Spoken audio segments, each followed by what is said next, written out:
मसीह के नाम में आप सबको जय मसीह के। आइए हम निकालेंगे लूका की किताब 1 अध्याय, उसका हम 5 से लेके पढ़ेंगे। यहूदिया के राजा हेरोदेस के समय अबिय्याह के दल में जकरिया नाम का एक याजक था और उसकी पत्नी हारून के वंश के थे, जिसका नाम एलीशिबा था। वे दोनों परमेश्वर के सामने धर्मी थे और प्रभु की सारी आज्ञाओं और विधियों पर निर्दोष चलने वाले थे।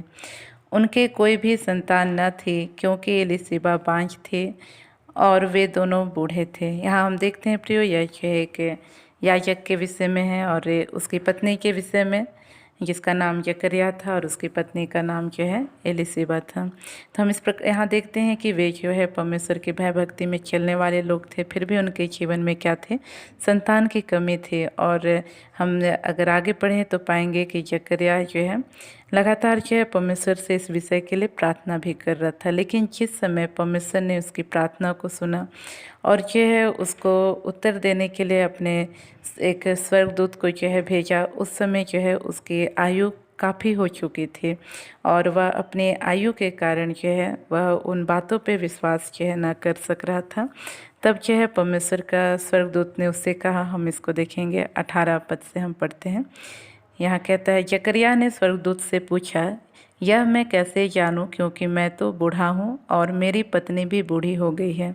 स्वर्गदूत ने उसको उत्तर दिया, मैं जिब्राइल हूँ और जो परमेश्वर के सामने खड़ा रहता हूँ और मैं तुझसे बातें करने और तुझे यह सुसमाचार सुनाने को भेजा गया हूँ। देख, जिस दिन तक ये बातें पूरी ना हो लें उस दिन तक तू मौन रहेगा और बोल ना सकेगा, इसलिए कि तूने मेरी बातों की जो अपने समय पर पूरी होंगी प्रतीति न की।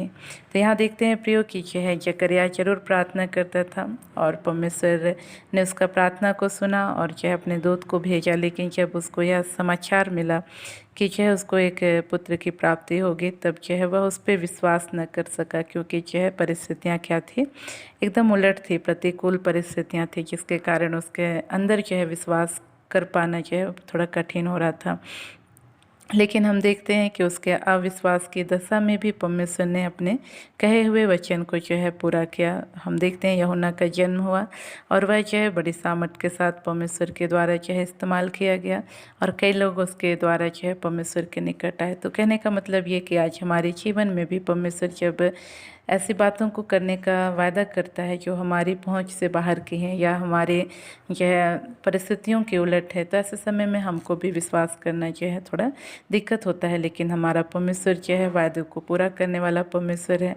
हमको बस जो है अपने मुंह को जो है खोल करके उसके विरुद्ध में जो है कुड़कुड़ाना बुड़बुड़ाना नहीं है। हम देखते हैं कि जो जकरिया के मुंह को जो है यह बंद कर दिया गया था और वह जब तक जो है उसका वह पूरा नहीं हो लिया, वो बात जब तक यूहन्ना जो है जन्म ने ले लिया तब तक वह मुंह ना खोल सका।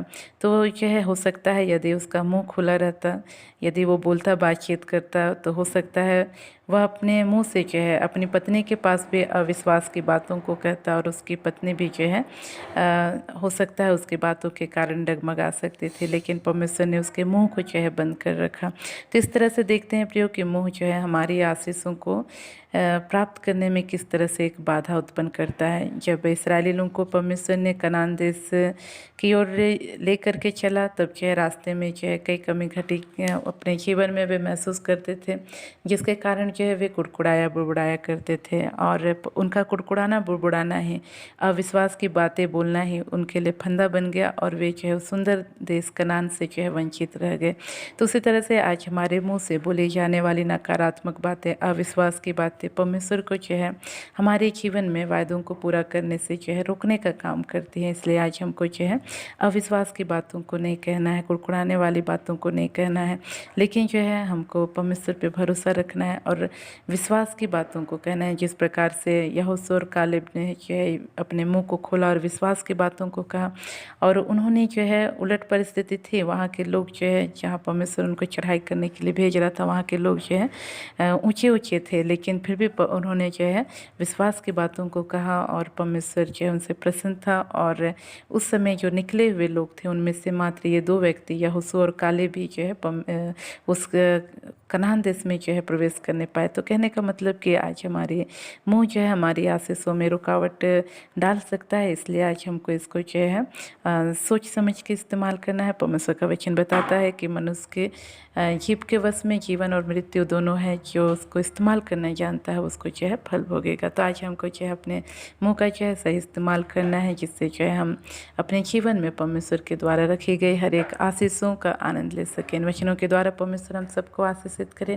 एंड अपनी आंखों को बंद करेंगे, छोटा सा प्रार्थना करेंगे। Praise the Lord. प्रभु जी, आपने अपने वचनों के द्वारा बोला, बातचीत किया प्रभु, कि किस प्रकार प्रभु जी जकरिया प्रभु जी विश्वास की बातों को बोला, लेकिन फिर भी तूने प्रभु जी उसके मुंह को प्रभु बंद करके प्रभु जी अपनी प्रतिज्ञाओं को पूरा किया। होने दे प्रभु हम में से हर एक का जीवन प्रभु, जब प्रभु अपने जीवन में ऐसी बातों को प्रभु जी प्राप्त करते हैं आपके द्वारा प्रभु, ऐसे प्रतिज्ञाओं को प्राप्त करते हैं जो हमारे लिए प्रभु जी थोड़ा विश्वास करना कठिन होता है। तो ऐसे समय में अपने मुंह के द्वारा प्रभु ऐसी बातों को ना कहने पाए प्रभु, जो प्रभु जी हम इसराइलियों के समान प्रभु उस आशीषों से वंचित कर दे, लेकिन हम यहोशू और कालेब के समान प्रभु विश्वास की बातों को कर सके प्रभु जी, और अपनी आशीषों तक हम पहुंच सके। ऐसा अनुग्रह कर प्रभु हर एक के जीवन को तो इस वक्त स्पर्श कर। विशेषकर प्रार्थना करती हूँ जो लोग पिता परमेश्वर वो प्रभु जी किसी प्रकार की बीमारी से जूझ रहे हैं प्रभु, विशेषकर प्रभु जी एक बहन है जो आंखों से प्रभु हमेशा उसको जो है पानी गिरता रहता है प्रभु जी, इस बहन के आप सुधि लीजिए इसी वक्त प्रभु, तेरी चंगाई के सामर्थ्य इनकी आंखों में यीशु के नाम से बलपूर्वक उतरने पाए प्रभु, और इसी क्षण से प्रभु जी उनकी यह बीमारी यीशु के नाम से छाती रहने पाए, और यह बहन पूरी रीति से प्रभु जी स्वस्थ होने पाए। ऐसा अनुग्रह कर एक एक के जीवन को स्पर्श कर पवित्र आत्मा, चाहे जिस प्रकार की बीमारी हो प्रभु इसी वक्त प्रभु जी हालेलुया प्रभु जी इनके जीवन को छोड़ के यीशु के नाम से छाती रहने पाए। हर प्रकार का दर्द, हर प्रकार का प्रभु जी कमजोरी, दुर्बलता को लेकर के आने वाली तमाम अंधकार की ताकत इन लोगों के जीवन को छोड़ के यीशु के नाम से छाती रहने पाए प्रभु। तूने एक एक के जीवन को छुआ, असफल धन्यवाद, सारी आदत सारी मत तुझको देते हैं। तूने प्रार्थना सुना, धन्यवाद। इन प्रार्थनाओं को यीशु के नाम मांगते हैं, आमीन। आप सबको जय मसीह की।